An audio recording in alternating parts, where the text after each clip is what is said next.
Hello and welcome to another episode of the Biz Coach Show. Today we are hanging out with Eric T. Whitmoyer, CEO and founder of My Biz Coaches. And Eric, how are you doing today? I'm doing excellent, David, and yourself? I'm doing pretty good, man. Thanks for asking, and always good to be hanging out with you. If you're new to the show, we talk about business coaching, and we also talk about kind of how people who support small businesses or professionals that work with small businesses, how they can make the transition to becoming a business coach. And so really this episode is geared toward that new business coach that's thinking about building their network and how do you approach networking as a business coach. And so Eric, I'd love to get some of your thoughts on that topic today. Awesome. Thanks, David. Appreciate that. Yeah, so I'm looking forward to this topic today. It'll be a shorter one than we typically do, but I think what's really impactful about this is discussing how one of the primary ways I was able to build my business coaches. When I first started out, our primary focus was networking. Yeah, literally, it was your face-to-face networking environment. Ironically, is that as we started the business, it was a significant pivot through COVID, but it required us to kind of adjust some of our strategies. So initially, it was your typical networking events. Then we started pivoting into online networking events with the whole COVID piece. And then as we came out of COVID, then it was back to the face-to-face networking and expanding into the online networking. And then getting back into the whole events and all that kind of stuff as well. So I'm going to run through a handful of different ways that we were able to kind of get my biz coaches out there. A lot of people have asked me, how did you build the business? It was almost entirely through networking and building my referral network.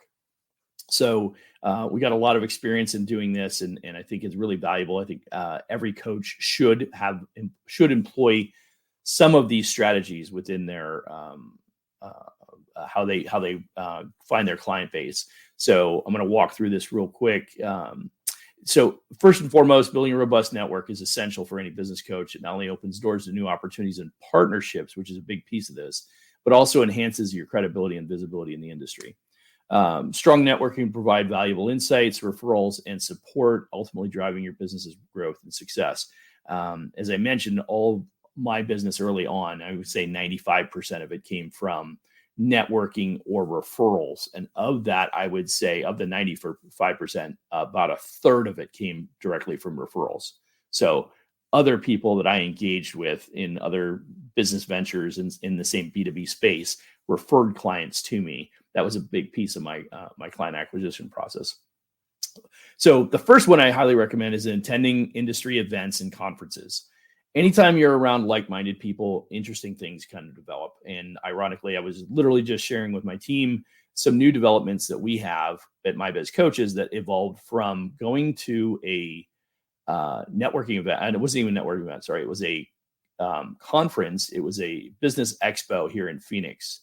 And at the business expo, I ran into an individual who they supported business credit, corporate credit. We got into a conversation. It turned into a 2-year relationship. Actually ended up being one of my clients as a referral. He introduced me to a client that became a referral that became a client. And then consequently now has created a new business opportunity 2 years later. So it's interesting how these things play out. And I often think people discredit networking and going to events and conferences, even though, you have to be a little creative about how you find a client at a conference when you're walking around to the different expo tables and stuff like that. It can be very interesting if you have that propensity to want to grow and scale and you're willing to kind of have those conversations. But lots of opportunities to go in there. You can work on your elevator pitch.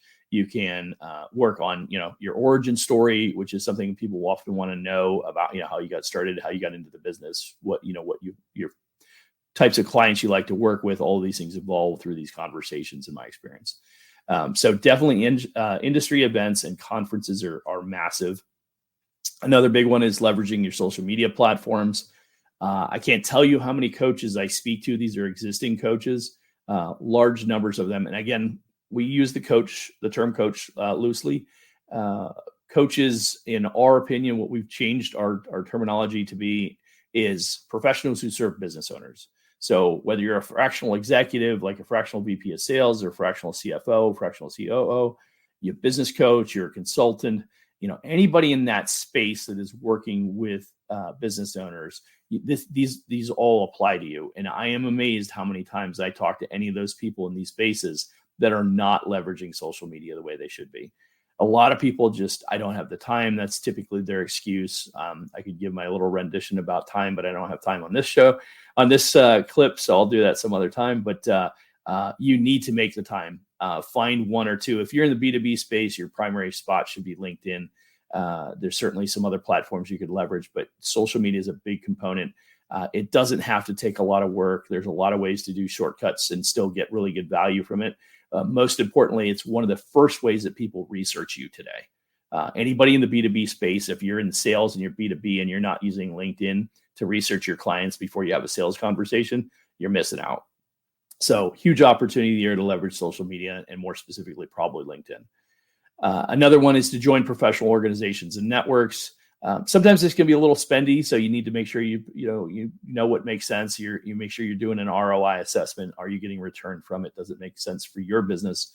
And are you meeting the kind of people that it's appropriate for your business model? So if you have a high ticket program and you're talking to a lot of people and solopreneurs and super small businesses, sub 500, sub 250 annually in revenue, then not likely probably the best environment. So you need to shop around, look around, find the right group for you to connect with.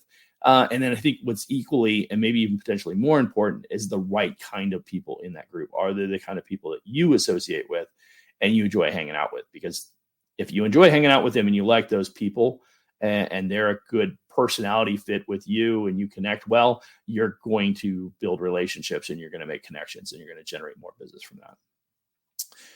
Next one is host workshops and webinars. We usually do at least 2 or 3 workshops. Two or three webinars. We used to do 2 or 3 a year. We're going to move up to doing 1 a month. That's how much results we're getting when we're doing them consistently. So it's a big focus for us, is leveraging webinars and workshops. And I use them interchangeably. I think that a physical workshop is still, there's a whole lot of value in that. Again, it depends on who your client base is and who's your target audience. If you're much higher up on the B2B space, meaning you're targeting 10, 20, 50 million, $100 million companies, the physical networking a little bit more challenging to get a large group of people, but it's not impossible. You just need to make sure that you know how to build out your marketing strategy to attend, get those people to attend. But especially if you're working with smaller clients, I would say sub 10 million, and certainly 2 million to like a $500,000. If that's a niche for you that works, or you can make that niche work, that's a phenomenal opportunity to host free workshops, to bring people in, teach them what you know, something free that you know, and get them involved in what you do. And you can do that both with the physical workshops as well as the webinar workshops.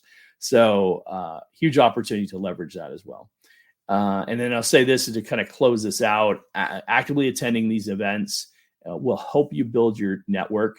It will help you increase the number of partners that you can incorporate into your mix. You'll probably create some revenue, secondary and tertiary revenue opportunities, because you'll be able to refer people when it's appropriate to these other clients, your clients to other service providers, and consequently, you'll build those relationships of people that want to reciprocally give that business back to you. So, phenomenal opportunity. I highly recommend people look at these 4 different solutions, and I encourage you to aggressively go after and try and work your way into all these different options. Awesome. Well, Eric, thanks for sharing the insights. And I appreciate sharing specifically that this is something that you use to grow and scale your coaching business. And not just, when you first started it, but even actively today, you're out there, you're going to meetings, you're meeting people and leveraging those relationships that you've built over time. So great tool to have. Just another thing to think about, right, is networking is a tool. There's also partnerships, and that's something that MyBiz Coaches does really, really well. So if you're not a coach today, you've thought about becoming a coach, we definitely encourage you head over to mybizcoaches.co/coach, learn more about becoming a coach. And if you are a coach already and you're looking for maybe some other opportunities, things that you could present or position to your existing clients, there's lots of partner programs that MyBizCoaches has available. And so definitely something for everybody, whether you've been doing this 1 day, 1 year, or 10 years, definitely worth scanning that QR code or heading over to the website and just having a conversation with Eric or one of the coaches on his team and learning more. So in closing, Eric, any final updates you want to share about MyBizCoaches before we wrap up today? No, I think that'll do it for today. No teasers? You always have a teaser, something. Not today. All right, no teaser today. All right. Well, hey, if you haven't already, make sure to subscribe to the channel so you don't miss future episodes and tips and advice just like today. And leave us a comment if you heard something that resonated with you or something you're going to try to improve your networking. And as always, Eric, we appreciate your time and insights, and we'll catch you on the next episode. Thank you.